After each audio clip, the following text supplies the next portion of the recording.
अब हरियाणा से लगा हुआ है राजस्थान। राजस्थान और हरियाणा में ही बड़ा अंतर है।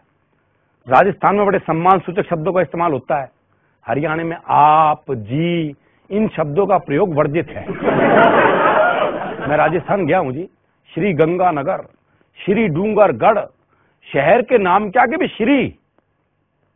हरियाणा में तो बाप के नाम के आगे नहीं लगा हुआ है। बोले किसका से? बोले देवकी का। मुझे एक भिखारी मिला, बोले 6 रुपए दे। भाई हमारे यहां दीजिए शब्द है ही नहीं। मैंने कहा भाई क्या करेगा? बोला चाय पीऊंगा। मैंने कहा चाय तो 3 रुपए की आती है। बोला तू नहीं पिएगा मेरे साथ।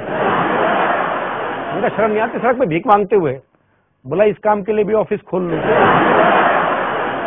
मैंने एक से कहा, मैंने कहा तुम्हारे हाथ पांव ठीक ठाक है, फिर भी भीख मांगते हो।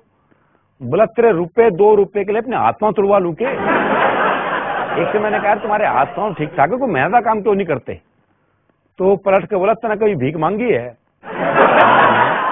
बोले फिर तुझे क्या पता मेहनत किसे कहते हैं? आदर्श सूचक शब्द हमारे यहाँ होते नहीं। अच्छा, जैसे राजस्थान में चले जाओ कितनी मान मनुहार होती है। किसी रेस्टोरेंट में चले जाओ, वेटर तक इतनी मान मनुहार करते हैं। हरियाणा में तो ये मान मनुहार खुद ही करानी पड़ा है। वो एक दामाद पहुंच गया रात को 12 बजे, तो सासू से बोला भाई जो बना बस वही दे दे, कुछ बनाने की जरूरत नहीं। तो सास बोली भाई 2 रोटी रखी है, एक सब्जी रखी है, खा ले। बोले ठीक है। तो सास ने 2 रोटी और सब्जी लाके रख दी। तो अगले ने 1 रोटी वापस करी। तो सास बोली वापस क्यों दे है? बोले बाद में बूझ देगी नहीं, एक और लो, एक और लो। तो हमसे मनुहार भी खुद ही करा लेते हैं जी। अच्छा, राजस्थान के ठीक बराबर में गुजरात है। मैं एक बार एक गुजराती परिवार में खाना खाने पहुंच गया। मैं ही जानता हूं जी मेरी क्या स्थिति हुई। वो छोटी छोटी कटोरियों में तो सब्जी, भाई ने खाऊं सूंघूं, क्या करूं भाई, समझ में नहीं आ रहा था। वो जामन जितना दही, वो दही लो जी दही। अब हरियाणा में तो गिलास भर के छाछ नहीं मिले तो काहे की दही भाई।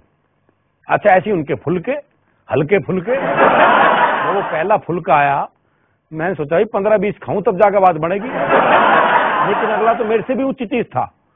5वां फुलका देते हो बोला ये तो लेना ही पड़ेगा।